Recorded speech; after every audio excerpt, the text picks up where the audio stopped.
I don't think AI's gonna do that. Not yet, but maybe one day in 50 years. Yeah, you're right about that. Give it 5 years and we're fucked. We're all fucked. I'm fucked. No, I don't think I'm moving to fucking Georgia. Forget Miami. We're done. Bye. Stick a fork in it.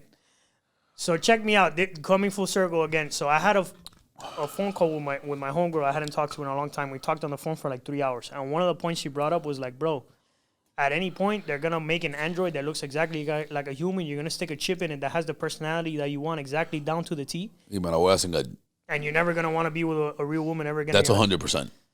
That's scary to me. That's 100%. That's going to lead to the decline of humanity. You see that 80% of men? That 80% of men? Is going to do that. They're going to have robot fucking pussy.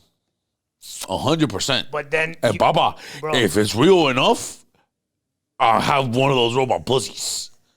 I'm sorry, whatever. It doesn't scare you that you're never going to want... be honest here. But it scares the fuck out of me that I'm never going to need to talk to a woman ever again in my life. That's scary shit, though.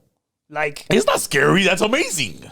Bro, humanity's done. We're never going to have fucking kids anymore. Listen, we're saying, if you're suggesting, the only way that ever happens is if it's, I can't like her, if I can't tell, oh, Goño, that's a robot. That's the only way I'm going to have a robot girlfriend. Bro. Is if I cannot tell. Like, do you remember Weird Science? Yes. You remember Weird Science, yes. bro? Yes. I remember that movie for like 2-3 years. I would just go to school thinking, man, for sure they're going to come up with a program that you can build your own woman. And that's every man's fantasy. That's crazy, though, bro. Because I'm telling you, you're not going to need a real woman anymore. You have the perfect woman. She's the perfect woman. But it's just not a human. Like, you're never going to need to... Do you buy the robot pussy? No. If you cannot tell the difference. Bro, I'm telling you. Is that your girlfriend? No. Oh, okay. She's not my girlfriend. Bro. Because I don't think you're answering honestly. I think the you buy the robot pussy. reason I would never buy it is because I know the second I buy it, I'm never talking to a real woman ever again. Why would I? If I have that, why would I ever interact? Did you see my video about the flesh review, the fleshlight review? That's the same concept. Si tú te metes eso en la pingas, you're never going back. I'm being serious. Do you remember that thing? That thing rotates. It has pearls, fucking massaging it with a fucking water dispenser. So talk about it. Okay, but it's the same concept. Now imagine putting that in a robot that looks like Carmen Electra. Like, bro, we're fucked. Yeah, you're absolutely right. I'm agreeing with you. But that's what I'm saying. Like, the women are gonna have to fucking come back and what? No, we're never gonna have kids again, Caballo. Kids are over. You're never gonna want to have sex with a regular woman ever again in your life. Listen. I agree with you that the whole the whole reproduction rate is a major problem right now, bro. It's a problem, and it's gonna become a bigger problem, bro. Elon Musk is warning us about this shit when the robot pussy comes. Yes, Elon Musk. Elon Musk has like 30 kids. Yeah, he's been talking about the decline in population for a minute. Nobody's listening. We're already falling under the incest lines, bro. We're gonna have to start fucking our cousins to stay alive. No, de binga. The population, I don't think it could ever get that bad for me to do that. Ever. We're there. We're talking about fucking cousin, los primos and primer. No, I'm good. You remember Wolf of Wall Street? I could do robot pussy. I'm not doing cousin pussy. No, definitely not. That's where I draw the line. But you get what I'm saying, though? Like, and then this is not even including the metaverse and how people are never going to, that's the real matrix. You're never going to want to leave it. Look, so to that effect, Doug, I think that there's a pendulum for everything. You're going to see a swing that way with artificial intelligence and everything, and then you're going to have a swing back, or just it's going to break up into people that want to do it and people who want to keep it real. Like, I don't see it happening where, like, I don't see it being as doomsday like as Terminator. Exactly, or the Black Mirror episodes. You ever seen those? Because let me tell you, that first series was absolutely genius. Yes, the way they predicted those things. Because another thing that I've always thought, maybe for like the last 2-3 years, I think that what we're going as a society is that we're gonna, you know how there's Facebook groups on Instagram? Yeah, that's gonna translate into the physical realm, where I don't know if you've ever done any research on Walt Disney or seen his documentaries and shit. Well, this motherfucker was trying to pull off a community within Orlando where he basically, it was almost like he was president, but it was his community. He provided every employee from the fucking Walt Disney a job. But the prerequisite to being in there, for example, is that you had to have a job. No matter what, everybody in the community had to fucking work. They had to put it. And I think that society is going to start breaking off into those kinds of groups where, okay, you make your money in the real market, but you bump it into this you're going to a society, but everybody's so fucking unbearable in regular society that you go to this group that you start grouping up with people and living within communities of people that you like.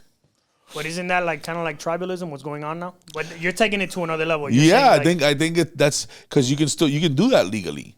It's like a big HOA. It's like if you're fucking you're in an apartment complex and you just start saying, "Hey, look, we're gonna start living by these fucking community rules," and everybody's just like, "All right, whatever." 100%.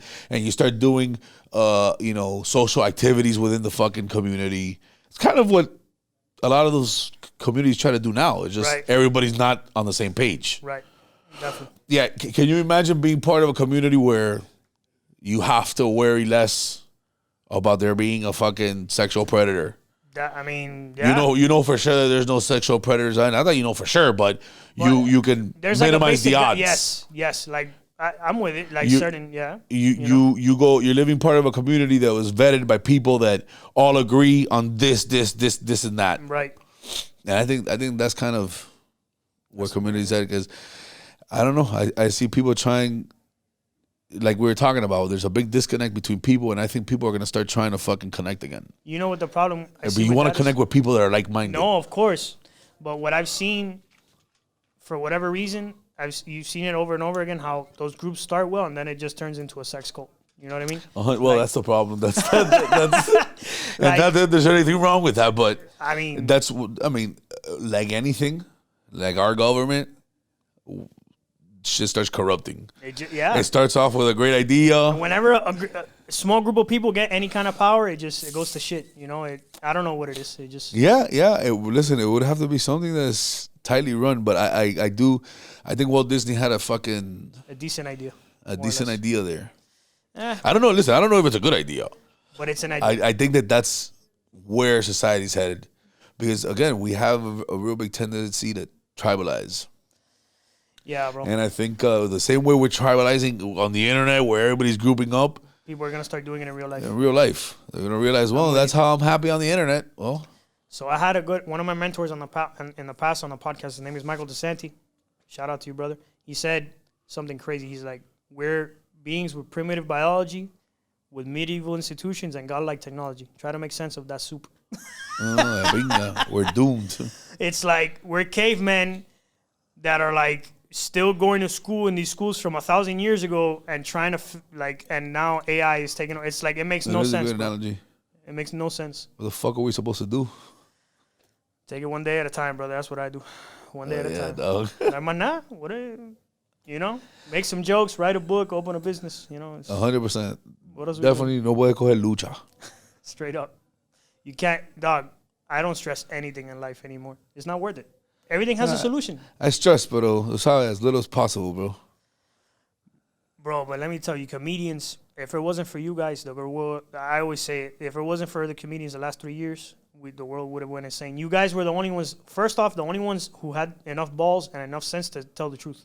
Second, everybody laughing is what kept the whole world from killing each other. Like, everybody was, like that, this tension, and like everybody would catch that one little reel on Instagram or go to a comedy show and be like, No, I know what you mean, bro. It was a big 3 years.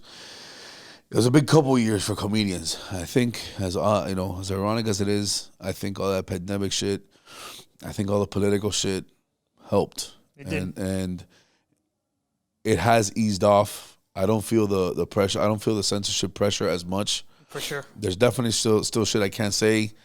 But it's not like before. But it's definitely not like before. And I've learned one good thing, Doug. You can't promote Trump. I can absolutely cagarme en el corazón de la madre de Biden. I can shit on Hillary Clinton. I can do this, but I cannot promote Trump. That's like that's what they care about you. That's the fucking that's the blasphemy in their eyes. Don't fucking promote that prick, and you're good. It is what it is. So At least freedom of speech is semi-back, somewhat. Un poquito. yeah, absolutely. I get to talk my shit, dog. Bro, Caballo, this has been awesome. Thank you so much for coming to the show, dog. I really appreciate you coming. From the bottom of my heart, I wish you to multiply by 1,000 because I think the world needs to hear how fucking hilarious you are. You have a gift. Keep sharing it. And I'm definitely going to catch you at a show one of these days for sure.